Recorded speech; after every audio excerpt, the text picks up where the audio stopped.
Deadly fires in both Philadelphia and New York.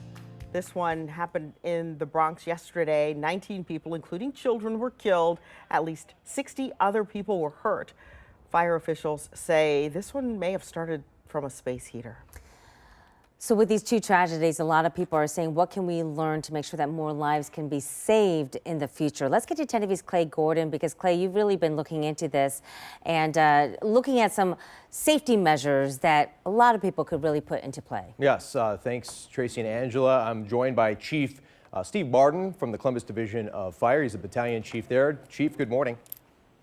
Good morning. How are you today? Doing well. Thank you for joining us today. Now, we reported the deadly fire in Philadelphia might have had smoke detectors tampered with. We learned that a space heater is to blame for the one in New York. Absolutely tragic situations. Now, Chief, what can we take away from this to really protect others across the country? So our biggest, the most important thing that you can do to save your life and the lives of your families are to make sure that you have working smoke alarms in the house. And this is an active thing. It's not just make sure, look up and see that there's one in the ceiling. We do encourage everybody to give them a test once every 30 days or so. Make sure that they are still audible when you hit the test button. But smoke alarms, being able to wake somebody up, will have the biggest impact on saving lives in a fire situation in a residence. And then with that, we push carbon monoxide alarms, especially in these winter months when people are running cars outside to warm up. We've got the furnaces going and hot water tanks. We want to make sure that the air we breathe is not hazardous.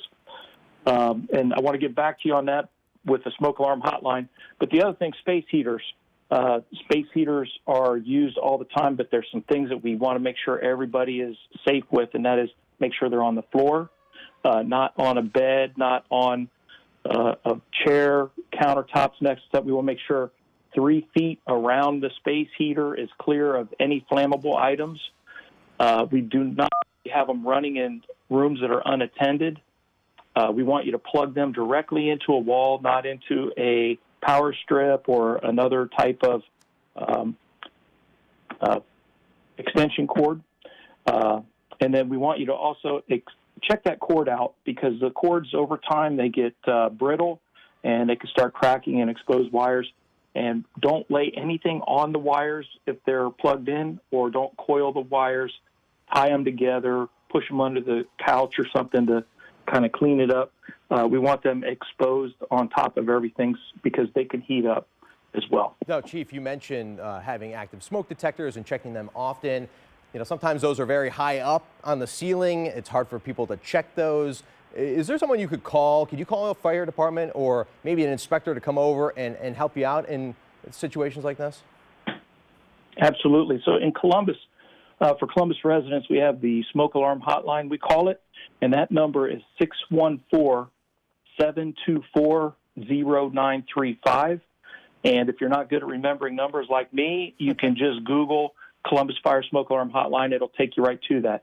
If you're a Central Ohio resident not in the city of Columbus, you can also call 1-844-207-4509, and they will work at getting you a smoke alarm. These are free. You'll be put on a list. An appointment will come out and install it for you if you need it. But we want everybody taken care of in these winter months. You know, Chief, we mentioned space heaters as an issue as people are trying to heat their homes. What about other fires, cooking fires? What else should we be concerned of as, you know, the winter months continue? So cooking fires can be a hazard year-round, and you've got a source of heat, and you've got fuel and oxygen. Those are the three magic ingredients that, when they come together, cause fire. So you have to make sure that everything is safe that way. But winter months, we're looking at fireplaces also. They're decorative, but a lot of people will use them, stoke them up a little bit to get the house warmed up. So you want to make sure you get your fireplace cleaned every year, have it inspected. We do get a lot of chimney fires or fires in the flue, and if that flue would be broken or something, we see that the fire will extend into the walls of the house and then up into the attic, and that's bad. Don't burn anything into a fireplace that, other than just dried firewood.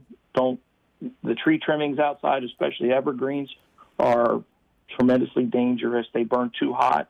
and the fireplaces aren't rated for that. Chief Martin, the Public Information Officer for the Columbus Division of Fire. He's also Battalion Chief. Thank you for your time. I do want to mention, too, that we do have a hotline to call if you need a warming shelter or any kind of shelter in the Columbus area. That number is 614-274-7000.